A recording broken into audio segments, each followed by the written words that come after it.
Malam itu, hujan gerimis membasahi jalan setapak yang mengarah ke sebuah kampung terpencil di pedalaman Jawa. Kampung itu bernama Kampung Misteri, sebuah nama yang diberikan bukan tanpa alasan. Sudah banyak kisah mistis yang menyelimuti kampung tersebut, mulai dari suara tangisan di tengah malam, bayangan hitam yang melintas di antara pepohonan, hingga penduduk yang tiba-tiba menghilang tanpa jejak.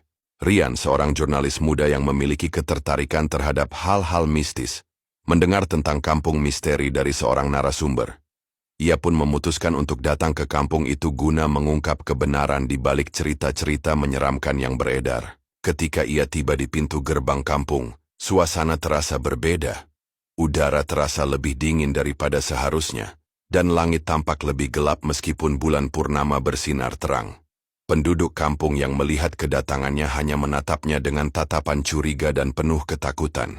Seorang pria tua dengan wajah keriput dan mata sayu menghampiri Rian. "Nak, sebaiknya kau pergi sebelum terlambat," katanya dengan suara bergetar. "Apa maksud Pak Tua?" tanya Rian. Penasaran, pria itu hanya menggelengkan kepala dan berlalu begitu saja.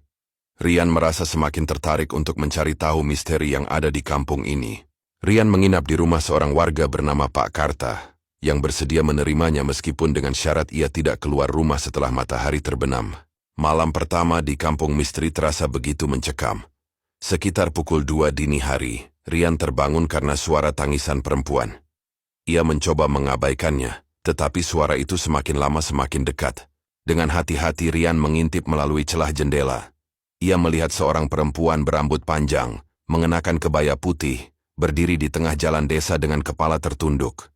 Rian menelan ludah, berusaha meyakinkan dirinya bahwa itu hanya ilusi. Namun tiba-tiba perempuan itu mendongak. Wajahnya sangat pucat, dengan mata hitam pekat yang menatap langsung ke arah Rian. Seketika, lampu di rumah Pak Karta berkedip-kedip sebelum akhirnya padam. Rian mundur ke belakang, meraba-raba dinding mencari saklar lampu. Tetapi saat lampu menyala kembali, perempuan itu sudah menghilang. Pagi harinya, Rian menceritakan apa yang ia alami kepada Pak Karta. Awalnya, pria tua itu enggan berbicara, tetapi akhirnya ia menceritakan kisah yang telah lama dikubur. Puluhan tahun yang lalu, kampung ini mengalami tragedi mengerikan. Seorang gadis bernama Sari dituduh sebagai dukun santet setelah beberapa warga kampung meninggal secara misterius. Tanpa bukti yang jelas, warga membakarnya hidup-hidup di tengah alun-alun desa. Sejak saat itu, kejadian aneh mulai terjadi. Warga sering melihat sosok perempuan dengan kebaya putih berkeliaran di malam hari, dan mereka yang melihatnya akan mengalami nasib buruk. Semenjak kejadian itu, banyak orang hilang atau mati mendadak. "Kami tidak tahu bagaimana menghentikan kutukan ini," ujar Pak Karta dengan wajah penuh ketakutan. Rian bertekad untuk mengungkap kebenaran dan mencari cara untuk menghentikan kutukan Sari. Ia menggali lebih dalam tentang kejadian masa lalu dan menemukan bahwa Sari sebenarnya tidak bersalah. Dengan bantuan seorang dukun bernama Mbah Surya, Rian melakukan ritual untuk meminta maaf dan membebaskan arwah Sari dari dendamnya.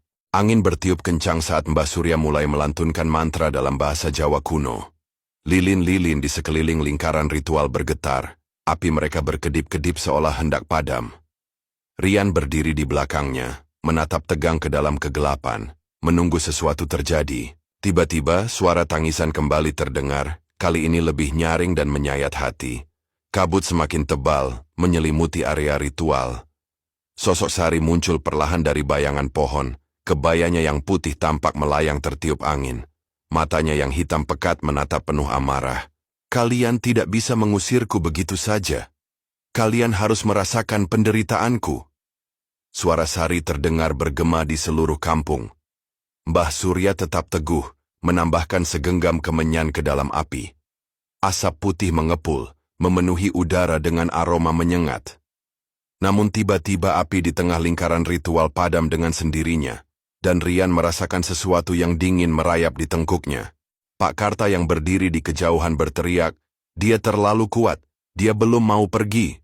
Seketika, dari balik pepohonan, terdengar suara langkah kaki, banyak sekali. Rian menoleh dan melihat puluhan bayangan hitam muncul dari dalam hutan, bergerak mendekati mereka dengan gerakan aneh dan kaku. "Mbah, apa itu?" Suara Rian bergetar.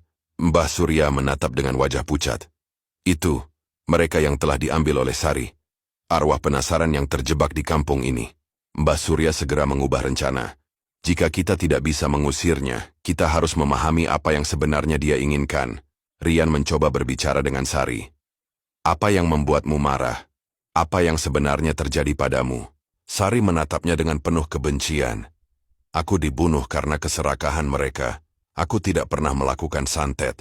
Itu semua fitnah karena mereka ingin mengambil tanah keluargaku. Rian terkejut. Siapa yang melakukannya? Sari mengangkat tangannya, menunjuk ke arah seseorang di kerumunan. Rian menoleh dan melihat Pak Karta mundur dengan wajah penuh ketakutan. Tidak.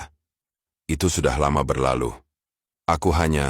Pak Karta menangis memohon ampun kepada arwah Sari. Rian menyadari bahwa satu-satunya cara untuk menenangkan Sari adalah dengan mengungkap kebenaran dan memberikan keadilan bagi jiwanya. Mbah Surya segera memimpin ritual terakhir. Ia meminta Pak Karta mengakui kesalahannya dengan lantang, agar arwah Sari bisa mendengar. Dengan suara bergetar, Pak Karta mengaku bahwa dulu mereka menuduh Sari karena tekanan kepala desa yang ingin mengambil tanah keluarganya. Sari menatapnya lama, amarah di matanya perlahan memudar. Jika keadilan tidak bisa kudapat saat hidup, biarlah kebenaran terungkap sekarang, katanya lirih. Kabut mulai menipis. Bayangan-bayangan hitam yang mengelilingi kampung perlahan menghilang. Angin berembus lembut, membawa keheningan yang menenangkan. Keesokan harinya Rian mencatat seluruh kejadian itu dan berjanji akan menulis kisah sebenarnya. Pak Karta dan penduduk kampung mengadakan selamatan untuk mendoakan Sari, berharap arwahnya benar-benar tenang.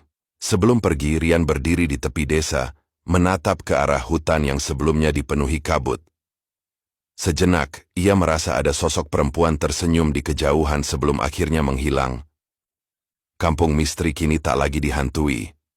Namun, kisah Sari akan selalu menjadi pengingat bahwa kebenaran tak boleh dikubur oleh ketakutan.